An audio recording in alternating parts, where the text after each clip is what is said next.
Aujourd'hui, vous allez apprendre la manifestation de l'Antéchrist d'une manière que vous n'avez peut-être jamais vue. Je suis sûr qu'à la fin de cette vidéo, vous serez étonné de ce que vous allez apprendre. La bête qui surgit de la terre, connue sous le nom d'Antéchrist, cherchera à imiter Jésus-Christ. Tout comme le Fils de Dieu s'est incarné, est mort et est ressuscité, l'Antéchrist sera une incarnation de Satan, subissant une expérience simulée de mort et de résurrection.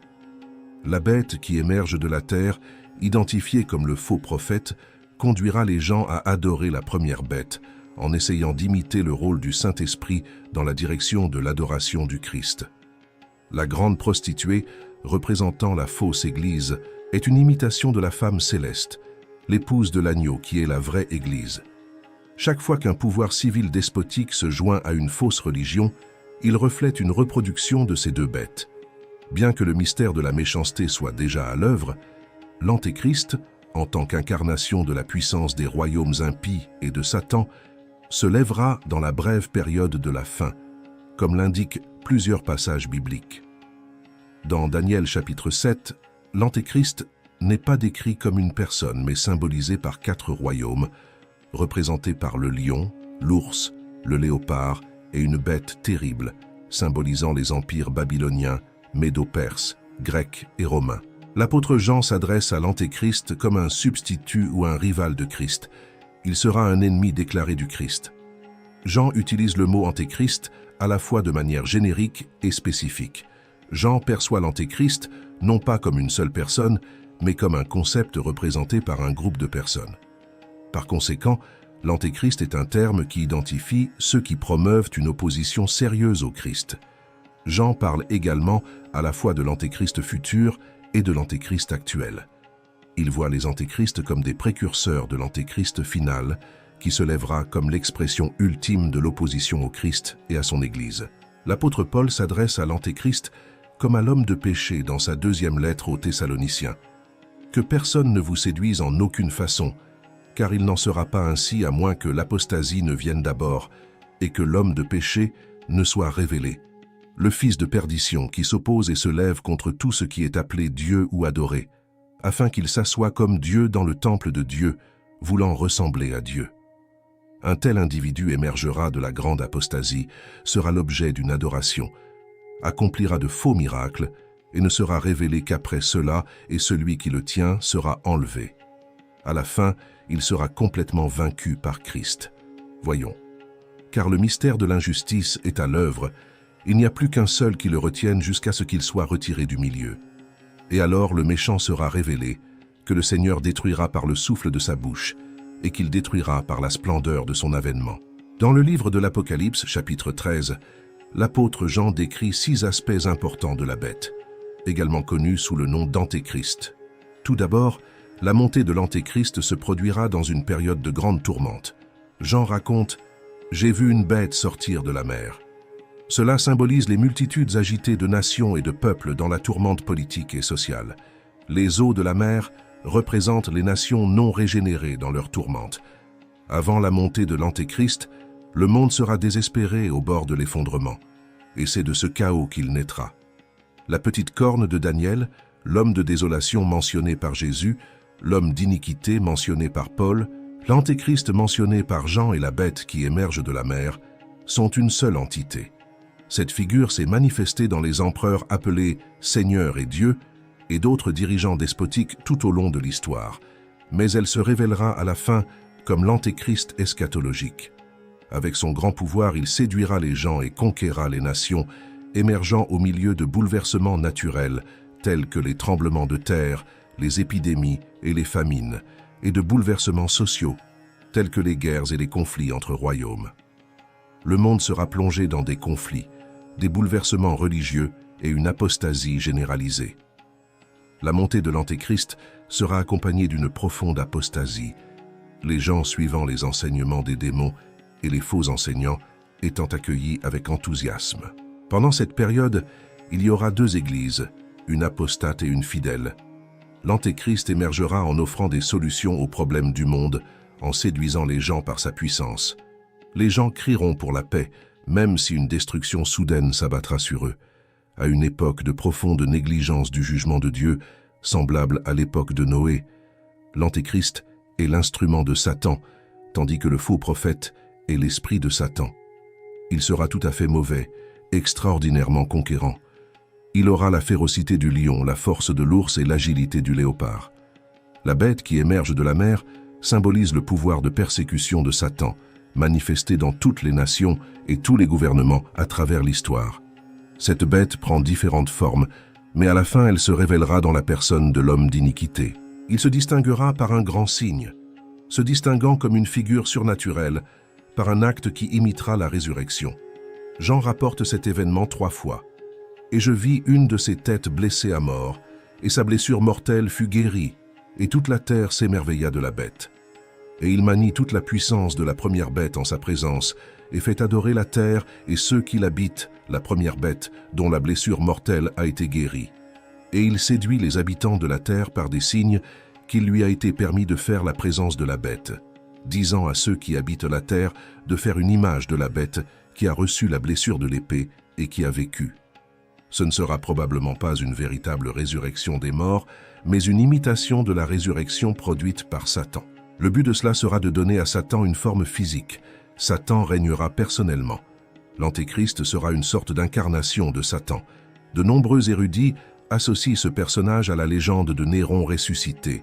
Néron s'est suicidé 68 ans après Jésus-Christ, et au milieu de l'instabilité politique, 4 empereurs ont émergé: Galba, Othon, Vitellius et enfin Vespasien. La légende est alors apparue selon laquelle Néron n'était pas mort, mais s'était enfui vers l'Est, revenant finalement en triomphe. À l'époque de Jean, Domitien était considéré comme le 2e Néron. L'Antéchrist accomplira de grands miracles, car l'apparition des méchants se fera par Satan, avec une grande puissance, des signes et de faux prodiges. Nous vivons dans une société qui a soif de miracles. Les gens cherchent des signes et seront facilement trompés par l'Antéchrist. L'Antéchrist promouvra et diffusera de fausses doctrines. À ce moment-là, les gens ne supporteront pas la saine doctrine, mais suivront les enseignements des démons. Car le temps viendra où ils ne supporteront pas la saine doctrine. Mais ayant les oreilles qui démangent, ils amasseront des docteurs selon leur propre convoitise. Mais l'Esprit dit expressément que dans les derniers temps, certains s'écarteront de la foi, prêtant attention aux esprits trompeurs et aux doctrines des démons. Les sectes hérétiques, le mysticisme et le syncrétisme dans de nombreuses églises ouvriront la voie à l'arrivée de l'Antéchrist. L'Antéchrist régnera avec le pouvoir de Satan. Voyons voir. Le dragon lui a donné son pouvoir, son trône et sa grande autorité. En fait, ce sera Satan qui régnera. Les gouvernements sous son contrôle y seront soumis. Ce sera le bref temps de Satan, la période de la grande tribulation. Le règne de l'Antéchrist sera mondial, car Satan est le prince de ce monde. Le monde entier est dans la méchanceté. Le royaume que Satan a offert à Christ dans la tentation dans le désert, l'Antéchrist l'acceptera. Il régnera sur les nations. Voyons voir. Il a reçu l'autorité sur chaque tribu, peuple, langue et nation. Et le gouvernement mondial de l'Antéchrist sera extrêmement cruel et contrôlant. Voyons voir, et faites en sorte que tous soient vus, petits et grands, riches et pauvres, libres et esclaves, qu'une marque soit mise sur leur main droite ou sur leur front, afin que personne ne puisse acheter ou vendre, si ce n'est celui qui a la marque ou le nom de la bête ou le nombre de son nom. Sa puissance sera irrésistible. Beaucoup adoreront la bête. Voyons voir. Et ils adorèrent le dragon qui a donné à la bête sa puissance, et ils adorèrent la bête, disant « Qui est comme la bête? Qui peut se battre avec ça ?» L'Antéchrist deviendra irrésistible. Il sera singulier et imbattable, apparaissant comme un adversaire invincible. Il blasphémera Dieu et les saints, l'Église sur terre. Il persécutera et tuera. Voyons voir. Et il ouvrit la bouche en blasphème contre Dieu, pour blasphémer son nom et son tabernacle, et ceux qui habitent dans les cieux. Et il lui fut permis de faire la guerre aux saints et de les vaincre. Et le pouvoir lui fut donné sur toute tribu, langue et nation. L'Apocalypse révèle également que tous ceux qui adorent la bête n'auront pas leur nom écrit dans le livre de vie. Voyons voir. Et tous les habitants de la terre adoreront ceux dont les noms ne sont pas écrits dans le livre de vie de l'agneau, qui a été immolé dès la fondation du monde. Le thème de l'adoration est au cœur du livre de l'Apocalypse. L'épouse adore l'agneau, tandis que l'Église apostate adore le dragon et l'Antéchrist. Le monde se prépare à ce culte ouvert de l'Antéchrist et de Satan. Comme mentionné précédemment, le satanisme et l'occultisme sont en hausse. Les sectes ésotériques se multiplient. Le nouvel âge annonce l'arrivée d'une nouvelle ère dans laquelle l'humanité se soumettra à Maitreya, le grand leader mondial. Le culte des idoles est une forme de culte des démons. Voyons voir.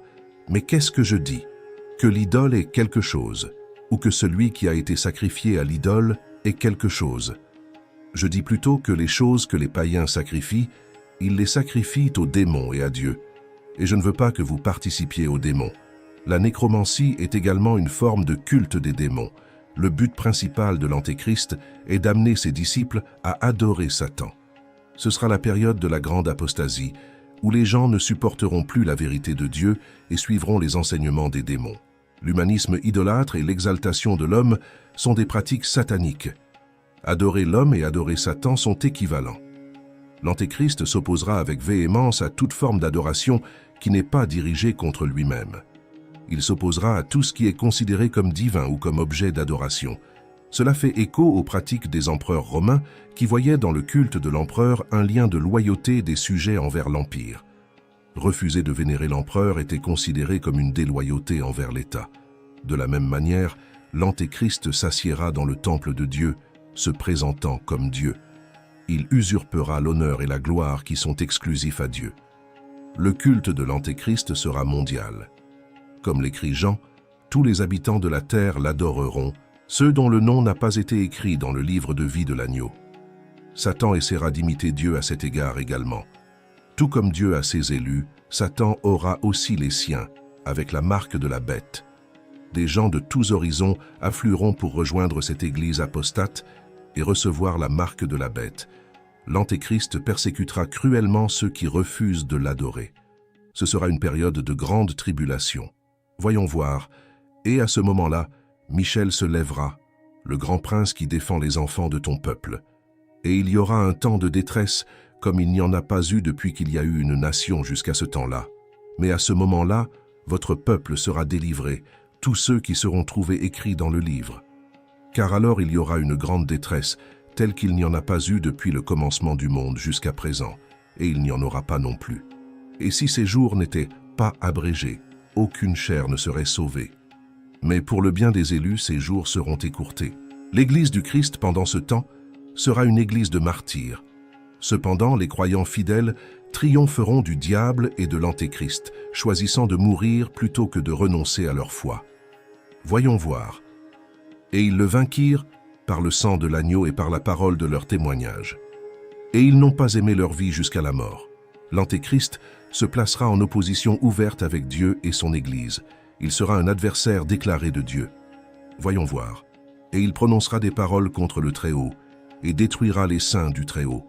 Et il aura soin de changer les temps et la loi, et ils seront livrés entre ses mains pour un temps, et des temps, et la moitié d'un temps. L'apôtre Paul déclare qu'il s'oppose et s'élève au-dessus de tout ce qui est appelé Dieu, se présentant même comme s'il était Dieu. Jean témoigne qu'il ouvrira la bouche pour blasphémer contre Dieu, calomniant son nom. Il est identifié comme l'Antéchrist, celui qui nie à la fois le Père et le Fils. L'Antéchrist utilisera tous les moyens disponibles pour se moquer du nom de Dieu en le ridiculisant. De plus, l'Antéchrist entreprendra une opposition violente et écrasante contre l'Église. Il persécutera les saints du Très-Haut et cherchera à changer les temps et la loi en livrant les saints entre ses mains. Il fera la guerre aux saints et l'emportera sur eux, mais les saints le vaincront par la mort. Jean raconte qu'il lui a été donné de faire la guerre aux saints et de les vaincre. L'Antéchrist se lèvera contre l'Église, contre le culte et contre toute manifestation de fidélité à Dieu. Ce sera le point culminant de la grande tribulation. L'Antéchrist aura le soutien de la deuxième bête, connue sous le nom de faux prophète. Voyons voir. Et je vis une autre bête sortir de la terre, et elle avait 2 cornes comme celles d'un agneau, et elle parlait comme un dragon. Et de la bouche du dragon, et de la bouche de la bête, et de la bouche du faux prophète, je vis sortir 3 esprits impurs comme des grenouilles. Et la bête fut saisie, et avec lui le faux prophète qui avait fait les miracles devant lui, par lesquels il séduisait ceux qui recevaient la marque de la bête et adoraient son image. Ces deux-là ont été jetés vivants dans l'étang de feu qui brûle de soufre. La deuxième bête séduira toute l'humanité pour qu'elle adore la première bête. Si la première bête représente le bras, la seconde représente l'esprit de Satan, étant identifié comme le faux prophète. Alors que la première bête agira sur le politique, la seconde agira sur le religieux. Le prophète mettra en œuvre le culte de l'Antéchrist, amenant les gens à l'adorer. Alors que la première bête est reconnue pour sa puissance et sa force politique, la seconde sera connue pour sa puissance surnaturelle, capable d'accomplir de grands miracles. De plus, la deuxième bête utilisera l'outil de contrôle pour assurer le culte de la première bête. Cela impliquera une période de siège, de persécution, de contrôle, de surveillance et de contrôle du peuple dans les aspects politiques, religieux et économiques. Tout régime totalitaire cherche à contrôler les gens et à restreindre leur liberté. Le refus d'adorer la première bête entraînera la peine de mort. La deuxième bête instituera également un sceau distinctif pour les adorateurs de la première bête. De la même manière que l'épouse de l'agneau reçoit un sceau, les adorateurs de la bête recevront une marque. Ainsi, il n'y aura que deux églises sur terre, celle qui adore le Christ et celle qui adore l'Antéchrist. Alors que ceux qui reçoivent le sceau de Dieu jouiront de la vie éternelle, ceux qui reçoivent la marque de la bête feront face à la perdition éternelle. L'apôtre Paul indique que l'Antéchrist est arrêté par quelque chose et quelqu'un. Voyons voir. Et maintenant, vous savez ce qui le retient pour qu'il soit révélé juste au bon moment, car le mystère de l'iniquité est déjà à l'œuvre, n'attendant que celui qui le détient maintenant pour être enlevé. Que représente ce quelque chose? Qui est le quelqu'un? La plupart des érudits comprennent que le quelque chose fait référence à la loi, et que la personne est celle qui fait que la loi est accomplie. C'est pourquoi l'Antéchrist émergera pendant la période de la grande apostasie, lorsque les gens ne supporteront plus les lois, les normes ou les standards absolus. À ce moment-là, ils seront plus enclins à accepter l'homme d'iniquité, le fils de perdition. L'Antéchrist, dans son accomplissement prophétique, s'est manifesté dans des gouvernements anti-chrétiens et totalitaires au cours des siècles qui ont persécuté l'Église. Dans ce contexte, le faux prophète symbolise les fausses religions et philosophies de ce monde, qui éloignent les gens de Dieu pour adorer l'Antéchrist et le dragon. Les deux bêtes se sont opposées à l'Église tout au long de la dispensation. Cependant, l'Antéchrist désigne un personnage eschatologique qui rassemblera tout le mal des empires et des gouvernements totalitaires. L'Antéchrist sera une figure singulière, étant appelé l'homme d'iniquité, le fils de perdition, l'abomination de la désolation, la bête qui émerge de la mer, l'incarnation de Satan. Dans les premiers temps du christianisme, il a été interprété comme étant Néron, tandis que les réformateurs l'ont identifié comme le pape romain. Les érudits modernes ont suggéré des figures aussi diverses que Napoléon, Hitler et Mussolini. Leur nombre est de 666. 7 est considéré comme le nombre parfait, tandis que 6 représente le nombre imparfait.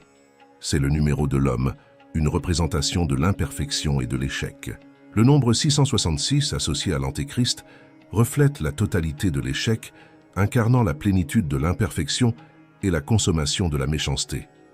Bien qu'il ait le pouvoir de tuer les saints, il n'a pas le pouvoir de les vaincre. Les vrais croyants choisiront la mort plutôt que l'apostasie et triompheront ainsi de la bête. Ils ne craignent pas celui qui ne peut causer que la mort physique, car leur âme est protégée. De plus, l'Antéchrist n'a pas la capacité d'agir contre Dieu et les racheter dans la gloire, sauf en proférant des insultes. Le temps de l'Antéchrist est limité. Quand son temps arrivera à la fin, il sera jeté dans l'étang de feu. Voyons voir. Et la bête fut saisie, et avec lui le faux prophète qui avait fait les miracles avant lui, qui séduisait ceux qui recevaient la marque de la bête et adoraient son image. Ces deux-là ont été jetés vivants dans l'étang de feu qui brûle de soufre. Jésus le vaincra par la simple exhalaison de sa bouche et l'anéantira par la manifestation de sa venue. Il sera brisé sans intervention humaine. Jésus supprimera la domination de l'Antéchrist afin de la défaire et de la consumer complètement. Voyons voir. Mais le jugement sera établi, et ils enlèveront leur domination pour la détruire jusqu'à la fin.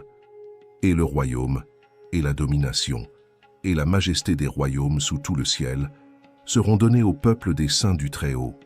Son royaume sera un royaume éternel, et toutes les dominations le serviront et lui obéiront. L'Antéchrist sera jeté dans l'étang de feu, où il brûlera avec du soufre. Christ soumettra tous ses ennemis sous ses pieds. Voyons voir. Alors viendra la fin, quand j'aurai remis le royaume à Dieu le Père et quand j'aurai détruit tout l'empire, toute puissance et toute puissance, car il doit régner jusqu'à ce qu'il ait mis tous ses ennemis sous ses pieds. L'Église, protégée par Dieu, choisira la mort plutôt que l'apostasie, triomphant ainsi du dragon et de l'Antéchrist. Ceux dont les noms sont enregistrés dans le livre de vie ne se prosterneront pas devant l'Antéchrist. Ils régneront éternellement avec Christ. Après ces événements, l'apôtre Jean entendit dans le ciel une voix puissante d'une grande foule s'exclamant « Alléluia ! Le salut, la gloire, l'honneur et la puissance appartiennent à notre Seigneur Dieu, car ses jugements sont vrais et justes. » Il condamna la grande prostituée qui corrompit le pays par sa fornication et vengea le sang de ses serviteurs de ses mains. La foule continua à la louer, disant « Alléluia !» alors que la fumée du destin de la prostituée s'élevait à jamais et à jamais. Les 24 vieillards et les 4 êtres vivants se prosternèrent devant Dieu, qui était assis sur le trône, et l'adorèrent en disant « Amen, Alléluia !» Alors une voix du trône proclama « Louez notre Dieu, vous tous, serviteurs, petits et grands !»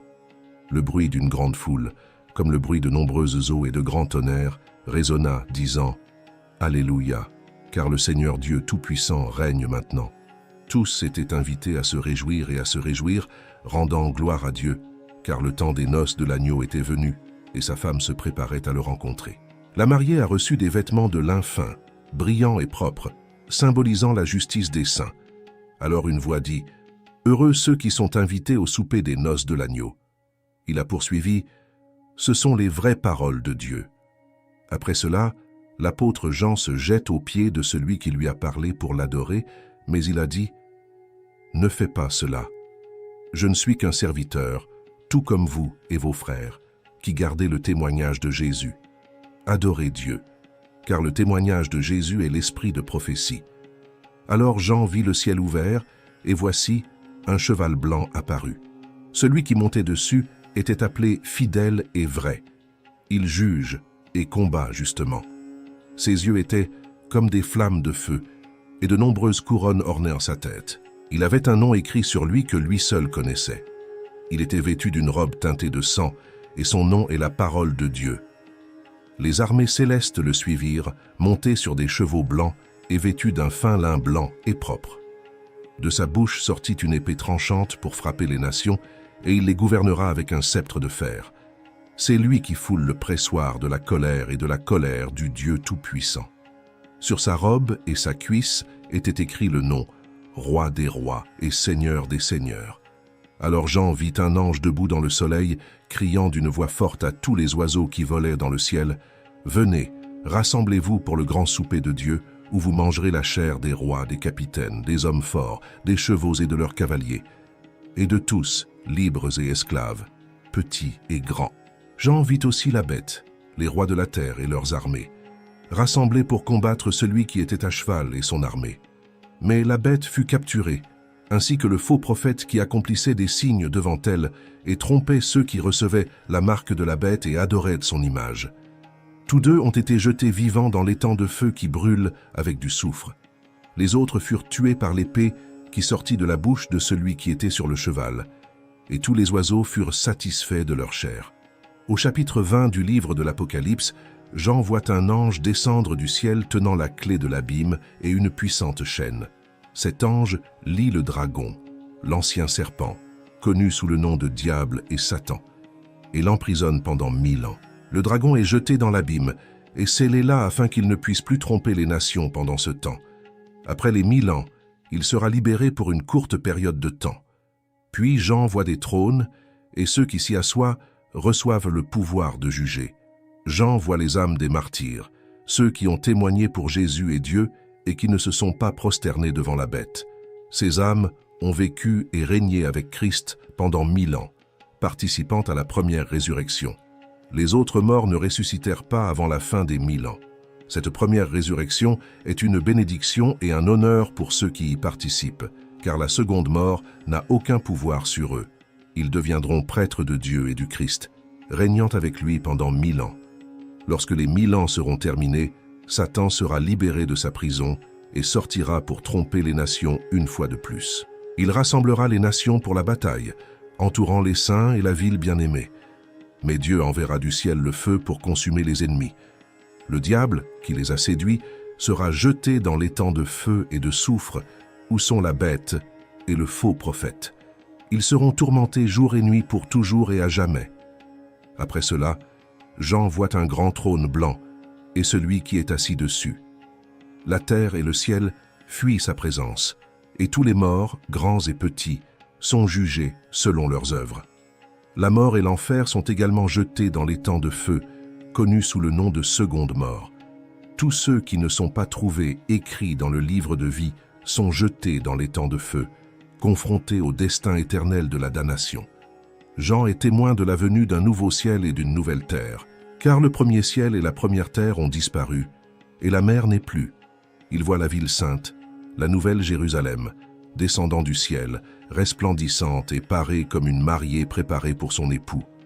Une voix céleste proclame que le tabernacle de Dieu est avec les hommes et qu'il habitera avec eux, essuyant toutes les larmes et rejetant la mort, le deuil, la clameur et la douleur. Celui qui est assis sur le trône déclare « Voici, je fais toutes choses nouvelles. » Et il est dit à Jean que ces paroles sont fidèles et vraies. Le Seigneur, l'Alpha et l'Oméga, offre gratuitement de la source de l'eau de vie à ceux qui ont soif.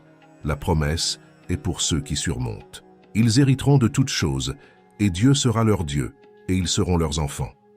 Mais pour les timides, les incrédules, les abominables, les meurtriers, les prostituées, les sorciers, les idolâtres et les menteurs, leur part sera dans l'étang de feu et de soufre, la seconde mort. L'un des 7 anges avec les 7 coupes invite Jean à voir la mariée, la femme de l'agneau. Il est emmené en esprit sur une grande montagne et entrevoit la grande ville, la sainte Jérusalem, descendant du ciel, resplendissante de la gloire de Dieu. La ville compte 12 portes, gardées par 12 anges, chacune faite d'une perle, et ses fondations sont ornées de toutes sortes de pierres précieuses. Le mur de la ville est de jaspe, et la ville est d'or pur, transparent comme du verre. Il n'y a pas de temple dans la ville, car le Seigneur Dieu Tout-Puissant et l'agneau sont son temple. La lumière de la ville vient de la gloire de Dieu et de l'agneau, et il n'y a pas besoin de soleil ni de lune, car ils illuminent tout. Dans le dernier chapitre du livre de l'Apocalypse, nous sommes amenés à contempler la vision du fleuve pur de l'eau de la vie, limpide, coulant du trône de Dieu et de l'agneau. Au centre de la place céleste de la ville et le long de la rivière se trouve l'arbre de vie, qui produit 12 sortes de fruits, offrant sa récolte chaque mois, avec ses feuilles destinées à la guérison des nations. Dans ce lieu béni, il n'y aura plus jamais de malédiction, car le trône de Dieu et de l'agneau sera là, et ses serviteurs le serviront, voyant son visage et ayant son nom gravé sur leur front. Les ténèbres n'y auront plus de place, car le Seigneur Dieu illuminera tout, et les habitants de la ville régneront éternellement. Les paroles de l'ange sont déclarées fidèles et vraies, envoyées par le Seigneur, le Dieu des saints prophètes, pour révéler à ses serviteurs ce qui arrivera bientôt. Le Seigneur annonce son arrivée imminente, déclarant heureux ceux qui gardent les paroles de la prophétie de ce livre. Jean, alors qu'il est témoin de toutes ces choses, est averti par l'ange de ne pas l'adorer, mais d'adorer Dieu. Le temps est proche, et le Seigneur vient apporter une récompense à chacun selon ses œuvres. Il s'identifie comme l'alpha et l'oméga, le début et la fin, et bénit ceux qui gardent ses commandements, en leur donnant accès à l'arbre de vie et à la ville sainte. Cependant, les méchants, les impurs, ceux qui pratiquent le mensonge et l'injustice, seront exclus. Jésus envoie son ange pour témoigner de ces choses aux églises, prétendant être la racine et la semence de David, l'étoile du matin. L'Esprit et l'Épouse invitent tous ceux qui écoutent à crier pour la venue du Seigneur, et ceux qui ont soif sont invités à boire librement de l'eau de la vie. Un avertissement est fait contre l'altération ou la suppression d'un mot de prophétie de ce livre, de peur que vous ne rencontriez les plaies ou que vous ne perdiez votre part dans le livre de vie et dans la ville sainte. Enfin, celui qui témoigne de toutes ces choses déclare « Je viens bientôt ». Les nations rachetées marcheront dans la lumière de la ville, apportant leur gloire et leur honneur. Les portes de la ville ne seront jamais fermées, car il n'y aura pas de nuit, et rien d'impur n'y entrera, sauf ceux dont les noms sont écrits dans le livre de vie de l'agneau. Pour conclure, l'Antéchrist régnera pendant une courte période, puis sera détruit. Christ, avec l'Église, régnera éternellement. Le sort de l'Antéchrist, comme nous l'avons vu, est déjà scellé. C'est un perdant, un condamné. Le Christ l'a déjà vaincu sur la croix, lorsqu'il est mort et ressuscité, et à la fin, il vaincra à nouveau, le condamnant à l'enfer pour toute l'éternité. Maintenant, je vous demande, comment vous voyez-vous? À quel côté de l'histoire croyez-vous? Tout ce qui a été dit ici, l'acceptez-vous et le croyez-vous? Certains contempleront la vie éternelle, d'autres, la mort éternelle. Dites-moi dans les commentaires de quel côté vous êtes. Commentez si vous croyez ces événements. Si vous n'avez pas encore reçu Jésus dans votre vie, il est encore temps. Repentez-vous et croyez en Jésus-Christ afin d'être justifié, régénéré et sanctifié pour la vie éternelle. Tant qu'il y a de la vie, il y a de l'espoir. Laissez votre commentaire si vous l'avez aimé. Que Dieu bénisse votre vie. Continuez à prier, car en Christ, nous sommes plus que vainqueurs. Voici quelques versets d'espoir pour notre méditation. Que Dieu vous bénisse. À plus tard. Non seulement cela, mais nous nous glorifions aussi des tribulations, parce que nous savons que la tribulation produit la persévérance, un caractère approuvé, et le caractère approuvé, l'espoir. Et l'espérance ne nous déçoit pas, parce que Dieu a répandu son amour dans nos cœurs par l'Esprit Saint qu'il nous a donné. Que dirons-nous donc de ces choses? Si Dieu est pour nous, qui peut être contre nous? Lui qui n'a pas épargné son propre Fils, mais qui l'a livré pour nous tous, comment ne peut-il pas nous donner avec lui et gratuitement toutes choses? Nous ne sommes donc pas découragés. Bien qu'extérieurement nous nous épuisions, intérieurement nous nous renouvelons de jour en jour, car nos souffrances légères et momentanées produisent pour nous une gloire éternelle qui pèse plus que toutes. Je veux me rappeler ce qui peut me donner de l'espoir. Si ce n'est que pour cette vie que nous avons l'espérance en Christ, de tous les hommes, nous sommes les plus dignes de pitié. Il nous a délivrés et continuera de nous délivrer d'un tel danger de mort. Nous avons placé notre espoir en lui, qu'il continuera à nous délivrer. Le Seigneur est ma lumière et mon salut. De qui aurais-je peur? Le Seigneur est mon puissant refuge. De qui vais-je avoir peur? Mes frères, considérez comme une grande joie de passer par diverses épreuves, car vous savez que l'épreuve de votre foi produit la persévérance. L'aiguillon de la mort est le péché, et la force du péché est la loi. Mais grâce soit rendue à Dieu, qui nous donne la victoire par notre Seigneur Jésus-Christ. Je considère que nos souffrances actuelles ne peuvent être comparées à la gloire qui se révélera en nous.